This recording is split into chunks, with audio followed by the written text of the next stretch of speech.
자, 로마서 말씀을 보겠습니다. 로마서 11장 13절에서 14절입니다.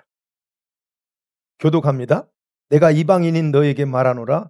내가 이방인의 사도인 만큼 내 직분을 영광스럽게 여기노니 이는 혹 내 곤욕을 아무쪼록 시기하게 하여 그들 중에서 얼마를 구원하려 함이라.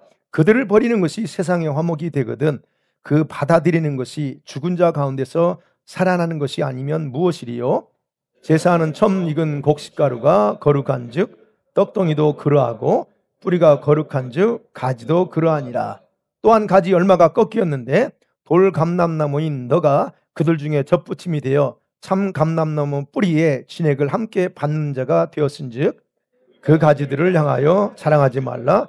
자랑할지라도 내가 뿌리를 보존하는 것이 아니요 뿌리가 너를 보존하는 것이니라.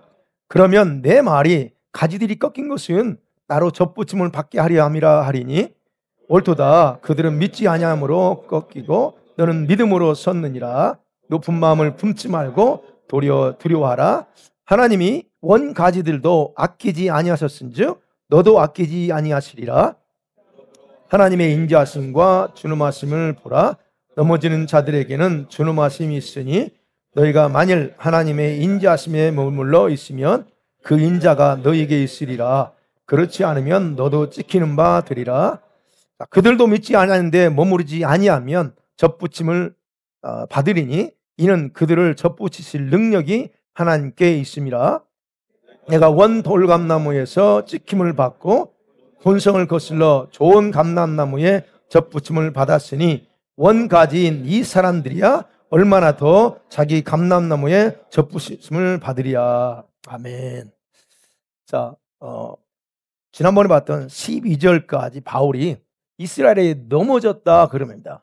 그러면서 넘어진 것과 그리고 동시에 넘어졌지만 그 중에는 남은 자들이 있다라고 하는 것을 설명하면서 그들이 넘어진 것이 얼마나 중요한 의미가 있었는가에 대해서 그렇게 또 명확하게 지적했습니다. 그 넘어진 이유가 뭐였습니까? 이방인들을 구원하려고 라고 주님이 그렇게 했다고 그랬죠.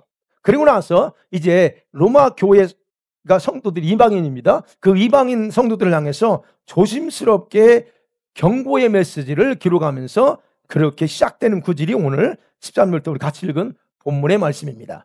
자, 첫 번째 생각합니다. 13절 14절에 이 말씀 바울이 말합니다. 나는 이방인의 사도로 부름받았다라고 말합니다.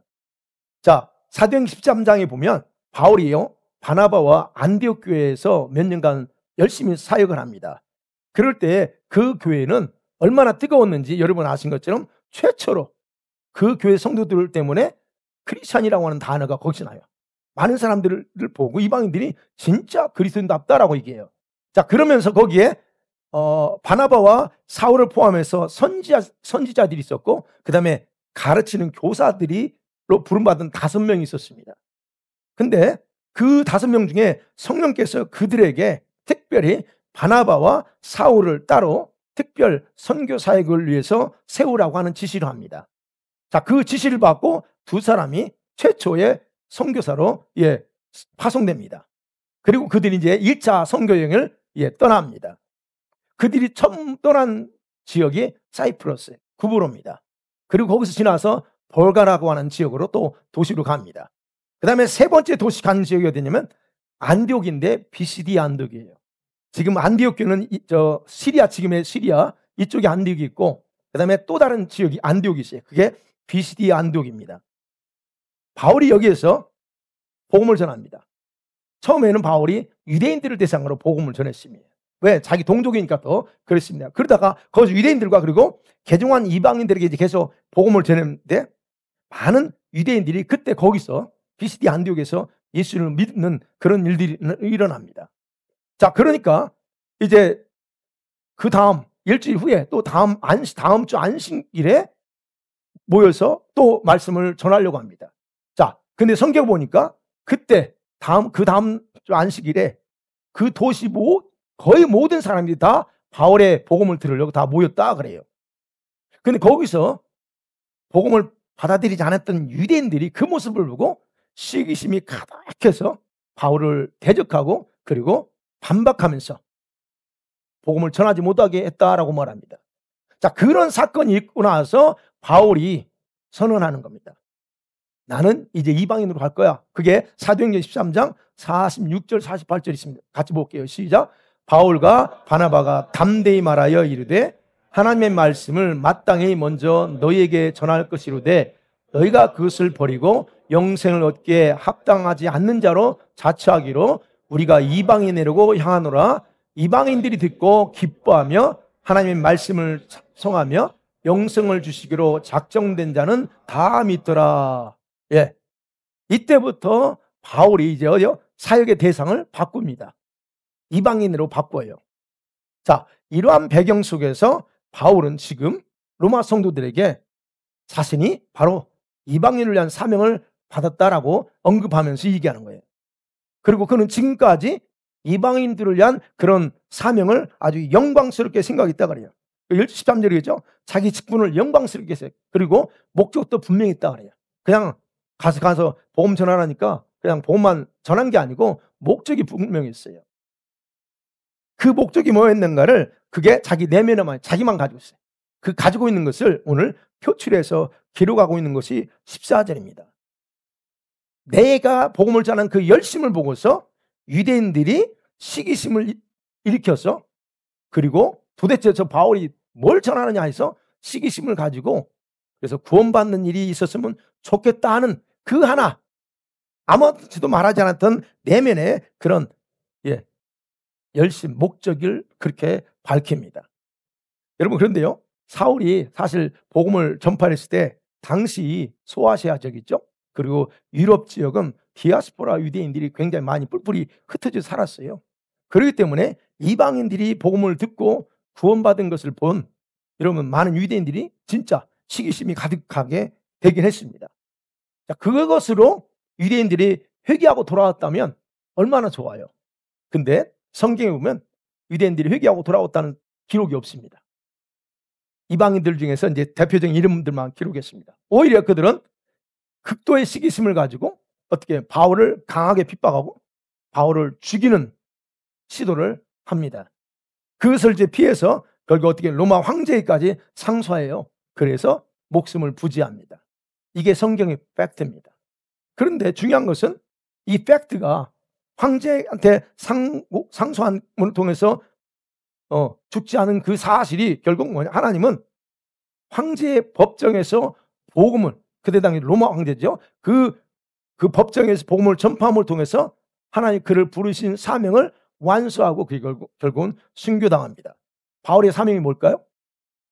이방인에게 그렇지만 맞지만 사도행전 9장 처음에 다마스커스에서 예수님이 계시할 때 그게 주신 사명 중에 하나가 뭐예요? 왕들에게 너는 복음을 전할 거야 그랬어요. 왕들 그걸 완수하죠. 예. 어찌됐든 바울은 유대인들이 이렇게 복음을 거절해서 넘어진 것 속에는 숨겨진 비밀이 있었다.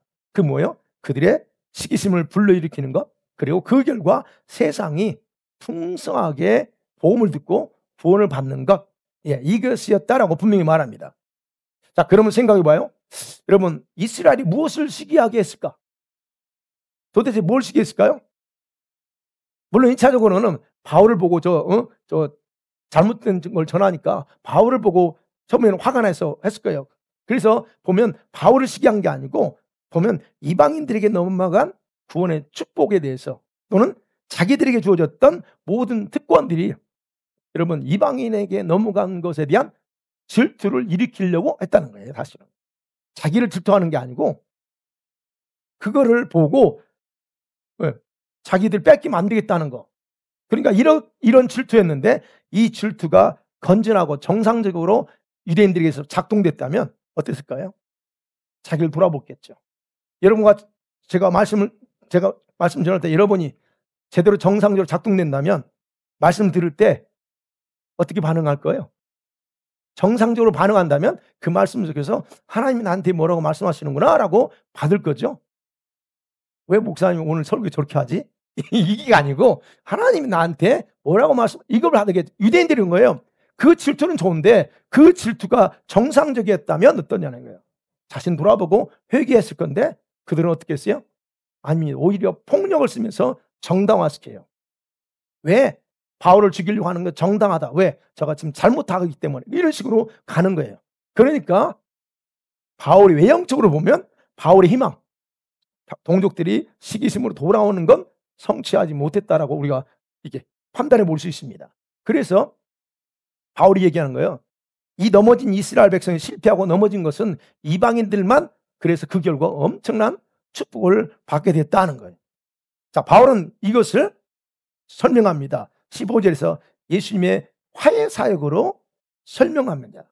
화해 사역. 이게 뭐냐는 거예요. 이방인들을 구원받았는데 그것이 뭘 의미하느냐. 즉 예수님의 사역의 핵심을 얘기합니다. 화해 사역. 여러분, 예수님의 화해 사역이라고 하는 건 뭐냐면요, 죽은 상태에 있는 영혼에게 생명을 넣어서 다시 부활시키는 걸 말해요. 그게 화해 사역이에요. 그래서 15절이면 그들을 버리는 것이 세상의 화목, 화해, 화평이 되거든 그럽니다. 그렇다고 하면 생각해 보세요. 그래서 15절에서 하는 얘기예요. 세상 이방인이 그렇게 하는 거 화목했어. 그렇다면 다시 유대인들을 하나님이 받아들인다면 그건 어떤 거냐? 죽었던 유대인들을 다시 부활시키는, 살려내는 것 똑같다라고 얘기하는 거예요. 그래서 15절 하반절이 그럽니다. 죽은 자 가운데 있는 그들을 다시 살리는 거라 이렇게 설명하는 거예요. 다시 말씀드리면 복음을 거절했던 자기 백성들을 버린 것이 결국 세상에는 하나님과 화목하는 길을 열었다고 하면 다시 그들을 받아들인다? 그렇다면 그들은 다시 잃어버렸던, 빼앗겼던 신분, 특권을 부활시킨다는 의미입니다. 그렇기 때문에 지금 이스라엘이 일시적으로는 넘어져 있을지라도 어떤 얘기예요? 그들을 완전히 버린 것이 아니기 때문에 그들을 다시 부활시켜 원래 자리로 되돌릴 거다라고 하는 겁니다. 여러분, 이스라엘 백성들에 대한 그래서 하나님의 간절한 마음이 여기 담아 있어요. 그래서 여러분, 이스라엘은요, 여러분 기도하셔야 됩니다. 어찌됐든 이 일의 성취를 위해서 어떻게 이방인의 충만한 수가 채워진다고 그랬죠. 바울이 이 사역에 그 자신이 동참하고 있다, 그것을 강조하는 거. 그래서 나는 이방인의 사도니까 이걸 영광스럽게 생각한다라고 그래서 그렇게 말한 겁니다. 자, 두 번째로 생각해 봅니다. 16, 17절 쭉 18절 보면 바울이 강조하는 게 뭐냐면 유대인들은 여전히 하나님께 거룩한 민족이다라고 얘기합니다. 자, 여러분, 바울은요 여전히 유대인들이 하나님께는 중요한 가치가 있는 백성임을 설명하면서 그 설명하기 위해서 유대인의 제사의식과 관련해서 설명합니다. 도대체 유대 민족이 뭐가 어떻다는 거예요? 도대체 아니 그들 예수님 죽인 그들을 오늘 그들을 중요하게 생각할 이유가 뭐냐는 거예요. 여러분, 이제 그게 16절인데요. 자, 곡식의 첫 열매를 하나님께 제물로 바칠 때 있습니다. 그게 뭐냐면 거제예요. 거제물입니다. 거제물은 첫 곡식이 그때 거기서는 밀입니다. 중동층은 다 그 밀이에요. 이 곡식 가루를 하나님 앞에 첫 열매를 드려요. 그러면 그거는 하나님께 드려진 거기 때문에 거룩한 겁니다.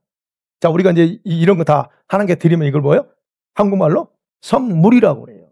이건 하나님께 드려진 거. 그래서 이걸 함부로 취급해서도 가져가서도 안 됩니다. 하나님께 바쳐진 거예요.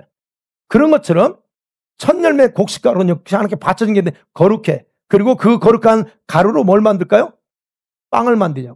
우리는 떡이라고 나왔지만 빵을 반죽해서 빵을 만든다. 그러면 그 차스 빵도 뭐예요? 거룩한 것이 되는 거예요. 그러니까 또 뭐죠? 뿌리가 거룩하다면 가지도 거룩하다는 거예요. 이게 어디서 나왔냐? 율법의 원리에서 나온 거예요. 민수기 15장 17절 21절에 보면 그 거제에 대해서 나와요. 거제물을 드릴 때 어떻게 드리라. 거제물은요 곡식 가루 만들어서 빵을 이게 들어 올렸다. 하나님 앞에 주님 이거 받으시라고 드린 이 거제라고 그래요. 곡식 제물이죠. 어찌됐든 그러니까 거제물로 드리기 때문에 이미 그렇게 거룩해진 거. 여기서 그럼 뭐냐면 처음 익은 곡식 가루가 헬라어로 여러분 아르파케라고 하는 단어인데 그 뜻은 뭐냐면 최초의 것 그래요. 최초의 것이라는 뜻이에요. 그 무슨 말이냐면 그래서 여기서 16절에서 처음 익은 곡식가루라고 하는 단어는 이스라엘 민족 전체를 가리키는 게 아니고 이스라엘 민족을 대표하는 조상들을 가리키는 거예요. 즉 뭐 아브라함, 이삭, 야곱 포함되겠죠. 족장들이겠죠. 그러나 시조는 아브라함이라고 생각하면 됩니다. 예.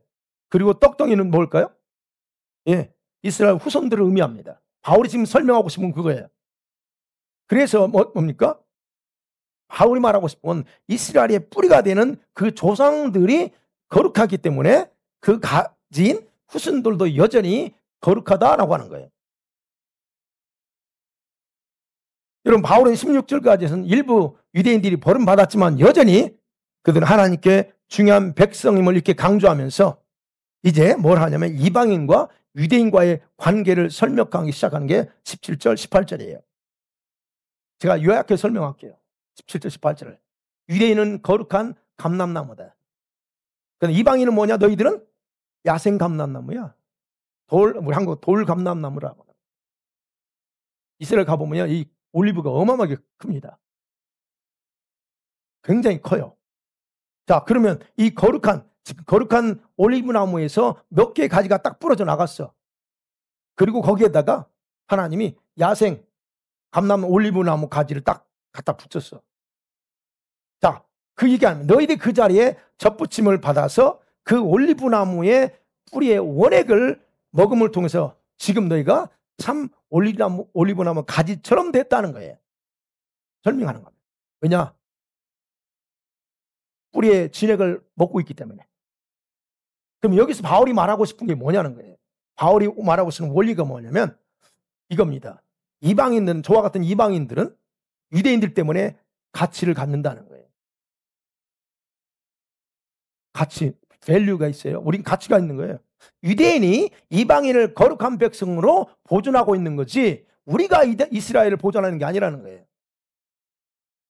이게 바로 저와 여러분의 교회들의 영적인 뿌리예요. 우리 교회의 영적인 뿌리는 이스라엘이에요. 근데 이스라엘을 우리가 너무 안타까운 건 오늘날 대체 신학에 잡혀있는 학자들, 목사들, 성도들은요, 자기들이 이방인이라는 사실을 잊어버리고 가장 듣고 싶어 하지 않은 말이 바로 이거예요. 그들 아무것도 아닌데 왜 자꾸 그러냐고 그래요. 마치 여러분 유대인들이요, 구약 성경에서 딱 성경 중에 한 장을 없애버립니다. 말하고 싶지 않은 장이 있어요. 이사야 53장이에요. 거기 뭐예요? 예수님은 연한 순 같고 찢겨. 아니 메시아가 저렇게 당할 수 없거든요. 그러니까 이사야 53장 없애버려요. 물론 우리 성경이 있죠. 지금지만 유대인들은 그거를 그렇게 생각합니다. 그런 것처럼 이 대체신학에 잡혀있는 사람들은 이스라엘, 제가 지금 말한 이런 것에 대해서 이근호합니다. 어찌됐든 그러면서 얘기하는 거예요. 그렇다면 이게요. 그렇다면 너희들이 조심할 게 있어. 그 얘기. 바울이 강조하는 조심해야 돼 너들. 그래서 이방인 성도들이 18절에 충고하는 겁니다. 그 가지들을 향해서 자랑하지 마. 그 다음에 20절에서는 높은 마음 품지 마라고 얘기해요. 네. 여기서 자랑이라고 하는 헬라어 단어 카오마인데 이거 뭐예요? 다른 사람보다 자기를 높이면 그리고 높이면서 기뻐하는 거. 이거 자랑입니다. 이거 하지 않죠, 여러분 같이는. 예, 이게 자랑이에요. 나는 너보다 우리 집사님 기도 절하는 집사님보다 내가 조금 더 내가 생각을 나은 것 같아. 이게 자랑인데 이게 하나님의 교만이라는 거예요. 자, 그러면서 얘기하면 자랑하지 마 그러면서. 근데 또 그래. 너가 자랑할지라도 설령 네가 그래 너 입장에 자랑할 권리가 있다고 하자. 자랑할지라도 너가 정확하게 알아야 될 건 너희가 그 뿌리를 지탱하고 있지 않고 뭐예요? 그 나무 뿌리가 너를 지탱하고 있다는 거 잊지 마 하는 거예요. 여러분 가지의 생명은 뿌리 위에서 보존되는 거죠.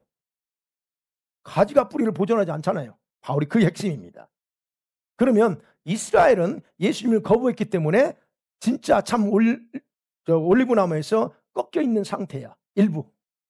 그렇다 할지라도 너희들은 그 참 올리브 나무의 가지가 될 수 없더리예요.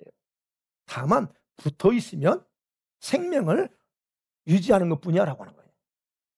그러니까 결국 바울이 이제 6절에서 18절까지 가는 그들의 조상인 아브라함은 가지들을 지탱시켜주고 가지들에게 생명을 유지하기 위한 뿌리에 해당된다라고 하는 거예요.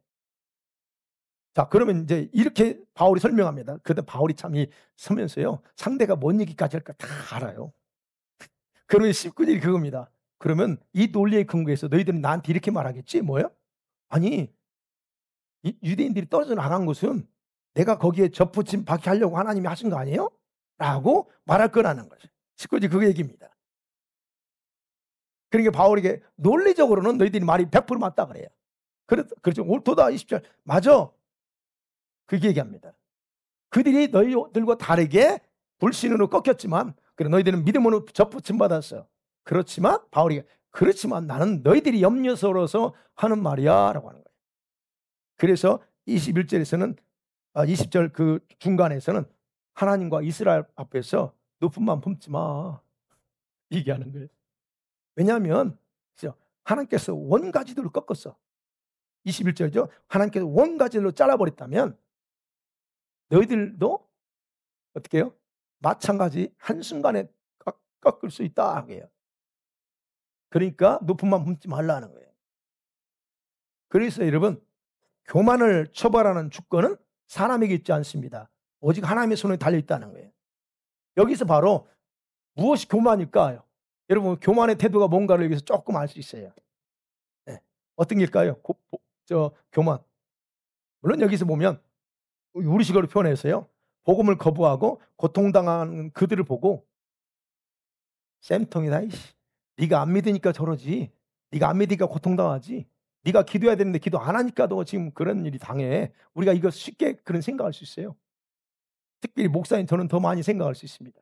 아, 저 권사님 기도해야 된다 안 해. 아, 저 집사님 저 기도 안 하면 저 문제 생기는데 안 해. 그러면 속에서 막 올라오죠. 근데 말을 안 해. 말을 안 해. 저러다가 또 이제 튀겨 나가지. 이런 게 있어요. 목사 입장에 제가. 근데 보면 딱 튀겨 나가더라고. 그런 사람이 꼭 튕겨 나가요. 그래서 주님이 몇 병 얘기해요. 그래서 저한테 제가 여러분한테 다른 얘기지만 제가 여러분한테 신방하거나 뭐 할 때 이렇게 하세요, 저렇게 하세요 할 때는 제가 주님이 하신 말씀을 하는 거예요. 그때 여러분이 정확히 들으세요. 저는 여러분에게 명령한 쪽으로 안 하잖아요. 그러니까 이제 그렇게 보면 분명히 주님이 이렇게 하기를 원하는데 안 해. 결국 나중에는 다 일이 생겨. 여러분, 이런 것도 역시 그 교만의 한 태도예요. 네. 오히려 그들을 그냥 긍휼히 여기고 기도해 줘야 되지. 네. 그래서 그런 부분은 그게 올라온다 그러면 얼른 하나님 앞에 자중하세요. 회개하시고. 네. 그리고 하나님께서 우리들에게 주시려고 한 그것, 우리에게 주시라고 그렇게 한 거 아니에요? 뭘 우리에게 주신다고 하는 거. 이런 부분 것이 당연한 것처럼 생각하는 것도 교만이 될 수 있습니다. 봐봐요. 지금 19절에 아니 이스라엘이 떠나간 거는 우리를 때문에 그런 거 아니에요? 라고 하는 거예요. 그건 당연한 거 아닙니까? 라고 하는 거.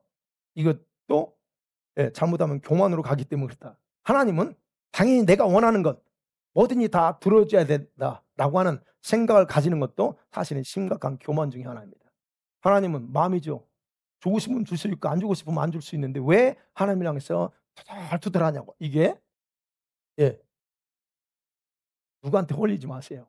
그게 여러분 내면에 교만의 뿌리가 있다는 거예요. 자, 마지막 세 번째로 생각해 봅니다. 자, 이제 22절부터 그래요. 바울이 얘기합니다. 하나님의 준엄하심 또는 하나님 엄격하신 거, 그다음에 선하심이 뭔가를 자세히 보라 하는 거예요. 자, 바울이요 명확하게 이방인 성도들과 유대인 성도들의 실제적인 차이점을 구분하죠.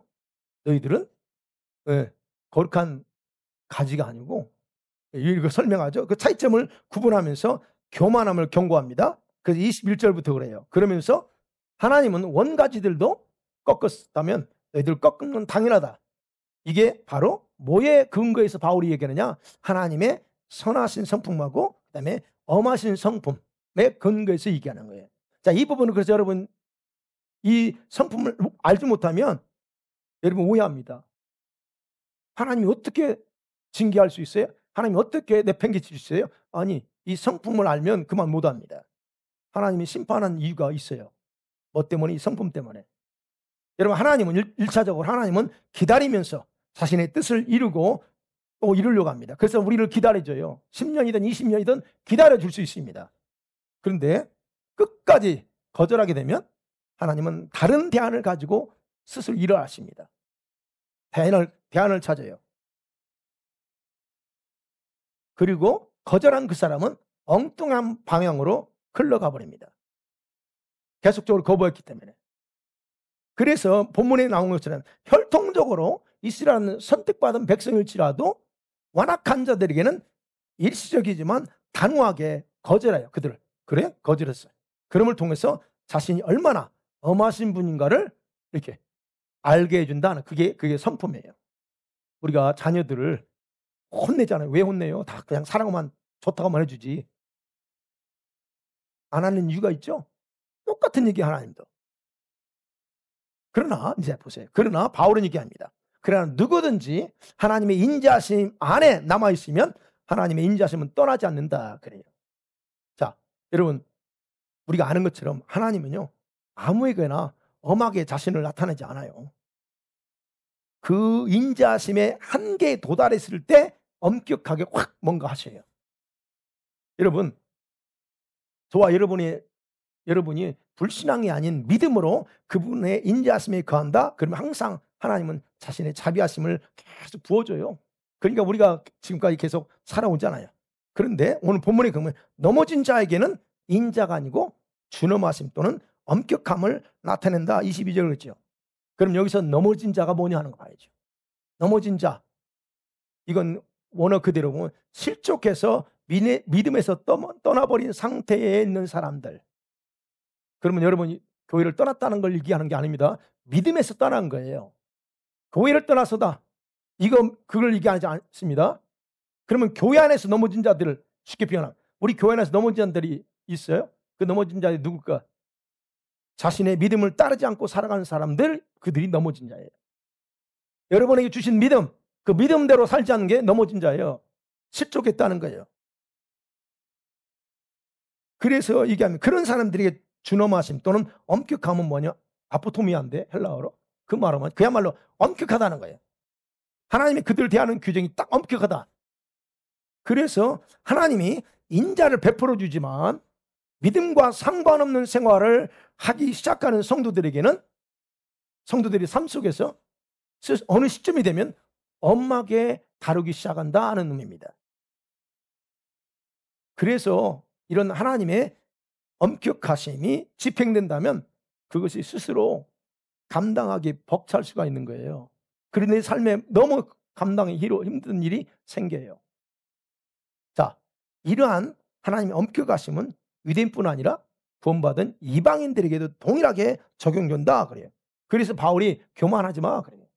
예, 높은 맘 품지 말고 두려워라라고 경고하는 이유가 바로 그겁니다. 그러면 뭐예요? 여기서 바울이 말하고 가장 중요한 게 뭐냐 하는 거예요. 하나님의 인자하심의 성품에 머물러 있어라. 엄격함에 가지 말고 인자함의 성품에 머물러 있어. 이게 핵심 원리입니다. 자, 그러니까 이와 같은 하나님의 성품으로 볼 때 어쨌든 현재는 이스라엘은 일시적으로 버려진 상태로 보일지라도 그들이 믿음 가운데 들어오면 이제 23절입니다. 다시 믿음 가운데 들어오면 다시 그들을 접붙여서 받아들이는 것은 순식간에 이루어질 거다 하는 거예요. 왜냐하면 여러분 하나님께는 그렇게 할 수 있는 능력이 있기 때문에 그렇다. 자르고 다른 걸 접붙일 능력이 있었다면 다시 접붙일 능력이 있다. 그래서 얘기하는 겁니다. 바울이 얘기하는 거예요. 온 가지 잘랐어. 돌감나무 붙였어. 이거 쉽잖아요. 그런 것처럼 언제든지 그들이 돌아온다 하면 내가 다시 붙일 수 있다. 그게 이제 24절까지 내용입니다. 그래서 하나님께는요 어려운 게 하나도 없어요. 우리는 어렵지만 하나님께는 어려운 게 하나도 없다 하는 얘기입니다. 사랑하는 성도들은 말씀을 맺어볼게요. 자, 오늘 본문을 보면서 키워드를 생각해봤습니다. 어떤 것일까? 바울에게는 이방인들이 교만하지 말라는 거예요. 높은 맘 품지 말라. 이거 중요한 겁니다. 이게 가장 중요한 핵심이에요. 높은 맘 품지 마. 그러면서 하나님의 성품, 인자하심도 있지만 하나님 엄격하심을 더 강조하는 거예요. 첫 번째로 생각해요. 이스라엘을 우리가 저와 여러분 이스라엘을 제외하고 여러분과 저 자신의 믿음을 자랑하지 말라는 겁니다.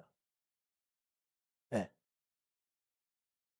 오늘 바울은 이방인 성도들이 이스라엘에 대해서 어떤 태도를 가져야 할지에 대해서 경고했어요. 저와 여러분이요, 이스라엘에 대해서 새로운 이 눈을 가지셔야 됩니다. 그걸 경고해요. 우리식으로 표현하면 그거예요. 이방인 너희들은 자기 분수를 정확하게 파악하고 겸손해야 된다는 얘기예요. 우리식으로 표현하면 이스라엘의 완고함을 때문에 넘어진 상태는 맞지만 그러나 그들은 여전히 거룩하고 하나님의 선택에서 죄되지 않았다. 그리고 그들 때문에 우리 같은 이방인들이 먼저 하나님의 엄청난 놀라운 축복을 받았다 하는 거예요. 그렇기 때문에 그들을 대하는 우리의 이방인의 성도 태도는 뭐냐? 하나님의 계획에 있어서 그들은 여전히 거룩한 뿌리다 하는 거예요. 그리고 우리는 그 대안일 뿐이다 하는 이런 게 필요하다는 거예요. 그래서 여러분, 우리들은요, 원뿌리인 이스라엘에 대해서 높은 마음을 가지고서 무시해서는 안 된다는 겁니다. 제가 그래서 너무 감사한 것 중에 하나가 주님이 저한테 이스라엘에서 기도하라고 할 때 제가 말씀드렸잖아요. 저는 이스라엘에 대해서 전혀 관심이 없었던 사람이에요. 근데 꿈에 주님이 이스라엘에서 기도하라. 주님이 직접 저한테 나타나셨어요. 그래서 제가 했다고 했잖아요. 그럼 지금 생각하니까 이게 얼마나 감사한지. 안 그랬으면 저도 여전히 지금 로마서 이 부분 할 때 엉뚱한 해석했을 거예요. 그 계시록도 이스라엘 배제하면 풀리지 않는데 이거 되니까 계시록이 제가 싹 풀렸던 것 중에 하나가 또 거기 있던 거예요. 어찌됐든 중요한 것은 여러분, 유대인이 구원받지 못하면 이방인 교회는 불완전한 상태의 교회입니다. 이해가 됐어요? 부부가 이혼하면 완전하지 않잖아요. 자녀들 입장에서 보면. 지금 그 얘기하는 겁니다. 우리가 이방인 교회는 유대인을 배제하고서는 생각할 수 없다는 거예요. 세상에 존재하는 모든 교회들은 이스라엘 빼놓고 교회 그렇게 해서는 안 된다. 바울은 얘기합니다. 그게 어떤 의미냐면 제가 이렇게 표현해봤어요. 아들이 부모 무시하고 자신이 혼자서 태어났다고 떠들고 다니는 것과 똑같아요. 자기가 어떻게 부모 없이 나와? 이게 어리석음이잖아요. 바로 우리 교회들이 그런 거잖아요. 그러니까 이스라엘 빼놓고 자기 믿음 자랑하는 건 이런 무지함을 드러낸 거다. 그래서 얘기하는 겁니다. 여러분이 우리가 저와 여러분 각자가 주님 앞에서 사역하고 섬기죠. 있죠. 여러 가지 사역하고 섬깁니다. 그런다 할지라도 여러분의 보자고 여러분의 그 무관심의 이스라엘에 대한 무관심의 태도와 믿음을 이제는 연결하셔야 돼요.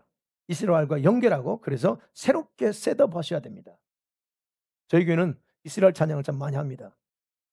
제가 이스라엘 좋아하기도 하지만 이스라엘 노래 찬양 자체도 좋아요. 왜냐하면 거기에 보면 거기에 나름대로 영성이 우리하고 달라요. 이스라엘 가보면 여전히 거기는 기름 부음이 넘쳐요. 곳곳마다. 저는 가봐서 다 제가 다 했잖아요. 오늘 헐몬산에 가가지고 또 헐몬산에 부어지는 거 받고 갈멜산 가서는 그 갈멜산 가서 부어지는 거 받고 여전히요 없어진 게 아니에요. 그대로 영적이 그대로 있어요.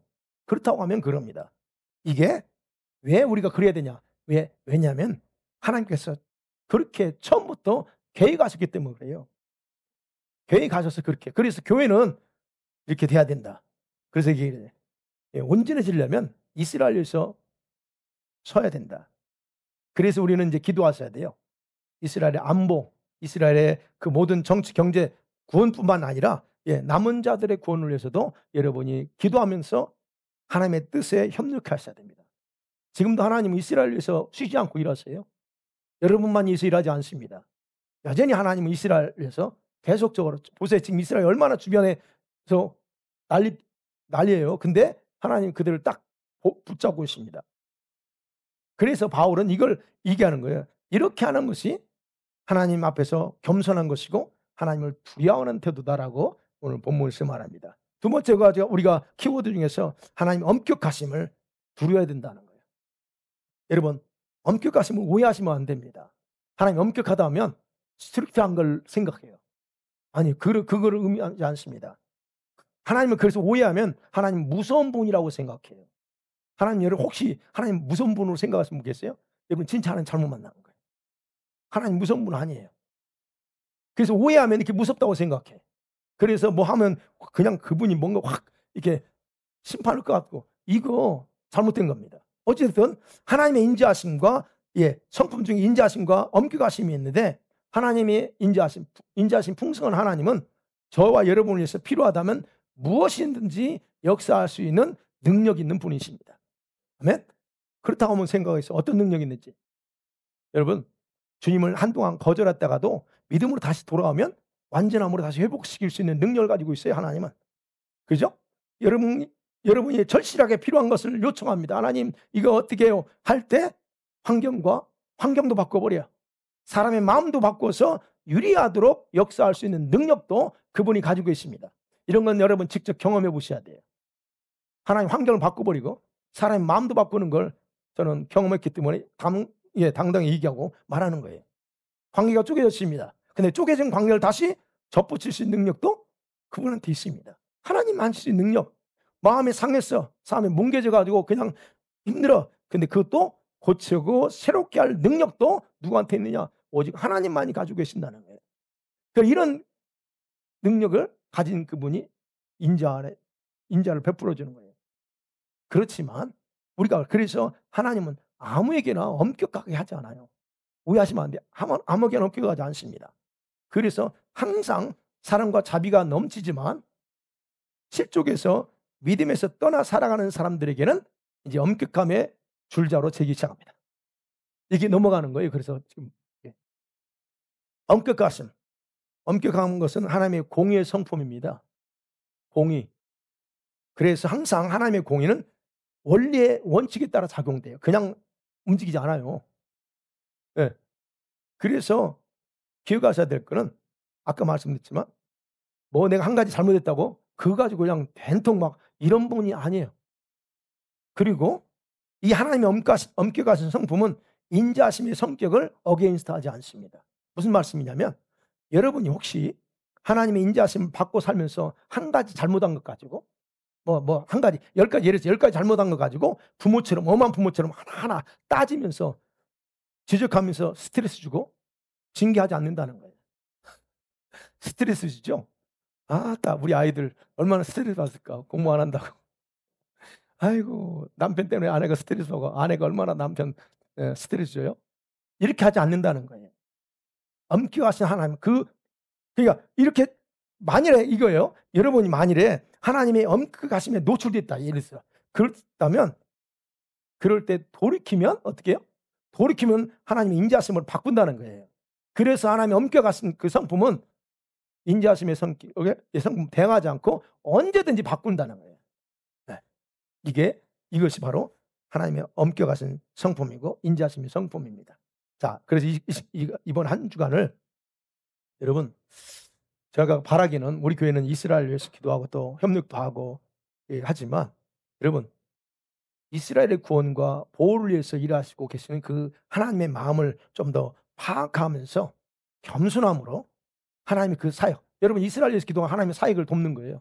자, 그런 부분에서 여러분이 이 기도로 동참하는 것, 물질로 동참할 수 있으면 하지만 우리가 할 수 있는 기도로 동참하시면 됩니다. 그래서 오늘 이번 주는 우리가 여러분 혹시 그 관점에서 하나님의 마음을 가지고 이스라엘에 의해서 기도함으로 동참하기 바랍니다. 그리고 하나님의 엄격하심에 대한 두려움으로 믿음에서 실족하지 않고, 여러분 믿음에 실족하지 마셔야 돼요. 실족하지 않고 더욱 예수 그리스도의 십자가를 붙잡고 사는 한 주간 되기를 주의 이름으로 간절히 축원합니다.